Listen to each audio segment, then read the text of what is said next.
कहानी है रामपुर गांव की, जहां के मर्द महिलाओं को हमेशा नीचा दिखाने की कोशिश में रहते। अरे अभी तक खाना नहीं आया क्या? मुझे एक और शादी करने की जरूरत है। नहीं जी नहीं, ऐसा मत करना, वरना मैं कहाँ जाऊंगी।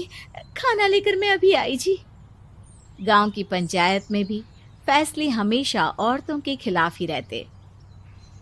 मैं जो फैसला सुनाता हूँ वो भगवान की आज्ञा होती है। इस लड़के ने अपने मन से शादी करके अच्छा नहीं किया। लड़के को घर भेज दो और इसकी शादी इसकी जाति की किसी लड़के से करवा दो।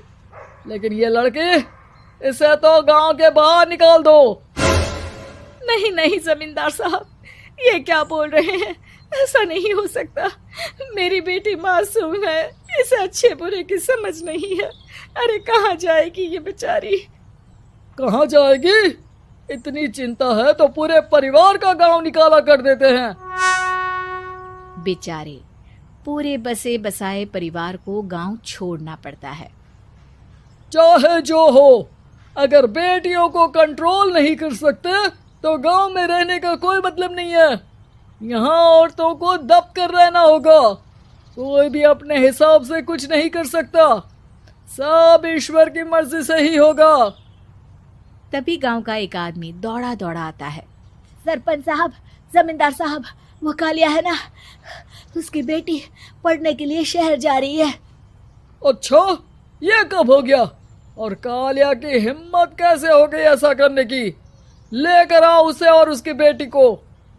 बस फिर क्या था, हाजिर हो जाते हैं कालिया और उसकी बेटी सरपंच के सामने। अरे कालिया, ये क्या सुनने में आ रहा है? बेटी को इंजीनियर बना रहा है तू? और ये बता, गांव में तो स्कूल नहीं है, फिर कहां से इतनी क्लास पास कर गई तेरी बेटी? राधा, जो कि कालिया की बेटी है, उसे लगता है कि सरपंच उसकी तारीफ कर रहे हैं। सरपंच जी, मैंने ऑनलाइन पढ़ाई की है, डिस्टेंस लर्निंग से। सभी में मैंने अच्छे नंबर पाए हैं, जिसे देखते हुए शहर की इंजीनियरिंग कॉलेज में मुझे स्कॉलरशिप मिली है। वाह जी वाह, क्या होती है ये? पहले तो ये बताओ, फिर आगे की बात करते हैं। पूरा गांव राधा की बात सुन रहा था और राधा बोलती जा रही थी।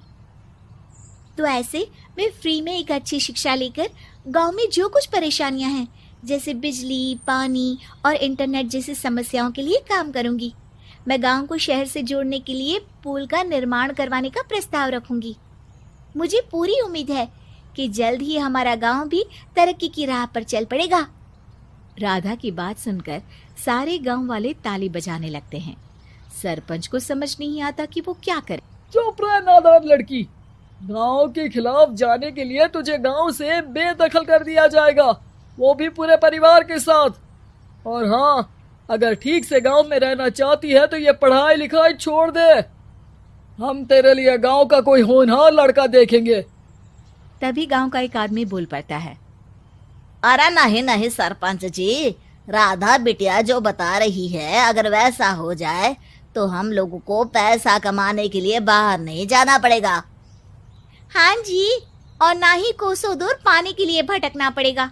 हमारे बच्चे भी अच्छी पढ़ाई कर सकेंगे और आगे बढ़ेंगे, ना कि हमारी तरह खेती करते बैठेंगे। क्यों गांव वालों, राधा बिटिया का साथ देना चाहिए ना। सरपंच देखता है कि गांव राधा के साथ है तो वो चुप हो जाता है। वो घर आकर अपने सलाहकार से बात करता है, जो बहुत ही चालाक किस्म का इंसान होता है।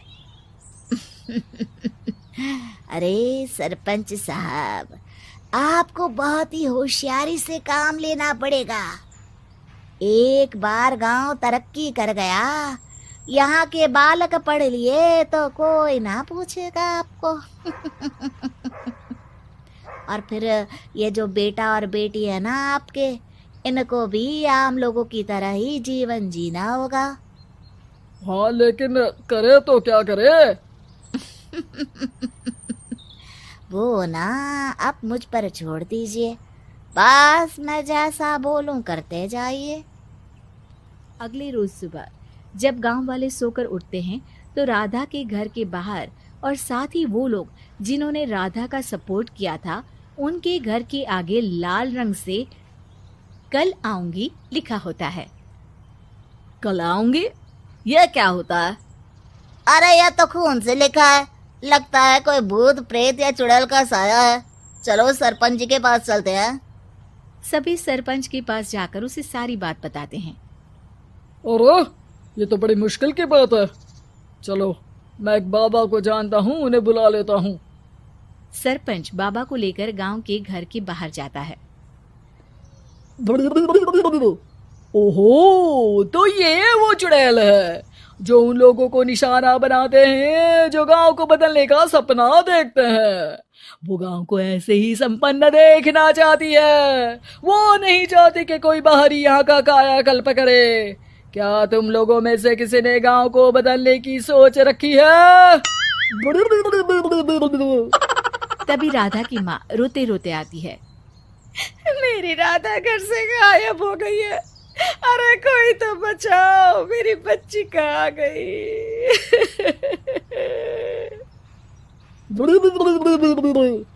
ले गई वो चुड़ैल, तेरी बच्ची को ले गई। अब वो उसे श्रापित करके छोड़ेगी, उस पर चुड़ैल का साया हो जाएगा। तभी बुरी सी हालत में राधा भी वहां आ जाती है। उसके बाल चुड़ैल की तरह फैले होते हैं और कपड़ों में खून लगा होता है। सभी राधा को देखकर डर जाते हैं। माँ, पता नहीं मुझे कौन उठा कर ले गया था। अरे दूर दूर हो जा चुड़ैल, अब हम लोग इस गांव में नहीं रुकेंगे। अरे कैसे बातें कर रहे हैं आप?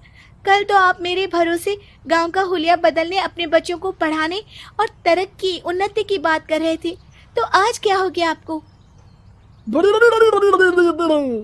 ये फिर तुम लोगों को बहकाएगी।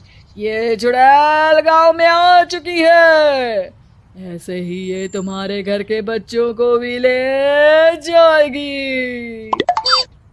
गांव वाले राधा को गांव से बाहर निकाल देते हैं। उसके माँ बाप रोते रहते हैं, लेकिन गांव वाले नहीं मानते। मैं भी अपनी बहन के साथ गांव के बाहर रहूंगा, लेकिन वो पढ़ाई नहीं छोड़ेगी। वहीं सरपंच के घर पर सलाहकार कहता है। देखा, सांप भी मर गया और लाठी भी नहीं टूटी। लेकिन अगले ही दिन सरपंच के घर के बाहर भी वही शब्द लिखे होते हैं। और फिर सरपंच की बीवी कहती है, हमारी बेटी को किसी ने अगवा कर लिया है। तभी राधा का भाई वहां आ जाता है। अरे गांव वालों, मैंने सरपंच जी की बेटी को देखा था। वो चुड़ैल उसे उठाकर ले जा रही थी। अरे क्या मजाक कर रहे हो? नहीं नहीं सरपंच जी, आप नहीं जानते। वो चुड़ैल अब आपकी बेटी में आ जाएगी, जैसे राधा के अंदर आ गई थी। तभी सरपंच की बेटी वैसी ही हालत में वहां आती है जैसे राधा आई थी। पापा, पता नहीं कैसे मैं गायब हो गई थी। चुड़ैल, इसके अंदर भी चुड़ैल का साया है, मारो इसे। अरे नहीं नहीं, इसे भी राधा के पास गांव के बाहर ही भेज दो। अरे चुप रहो, मेरी बेटी कहीं नहीं जाएगी और चुड़ैल बुड़ैल कुछ नहीं होता है। अरे कैसे बात कर रहे हो सरपंच जी? आप तो बोल रहे थे कि आपका फैसला भगवान का ज्ञान होता है, तो अपने पर बात आई तो अब आप ऐसे बोल रहे हैं। अरे ना ना ना, आपको अपनी बेटी को त्यागना ही होगा। अरे बुलाओ बाबा को। राधा का भाई बाबा को ले आता है, जिसे अब गांव वालों के डर के कारण सच बोलना पड़ता है। मैं कोई बाबा नहीं हूँ, मैं तो मोची था। ये सलाहकार महोदय ने मुझे कहा था एक्टिंग करने को। अब वो मुझे पैसे देने वाले हैं। अब मुझे माफ कर दो। गलती हो गई, मुझे माफ कर दो। तभी वहां राधा आ जाती है। देखा सरपंच जी, जब गांव के बच्चे साक्षर होंगे तो आप जैसे लोगों की चालाकी नहीं चलेगी।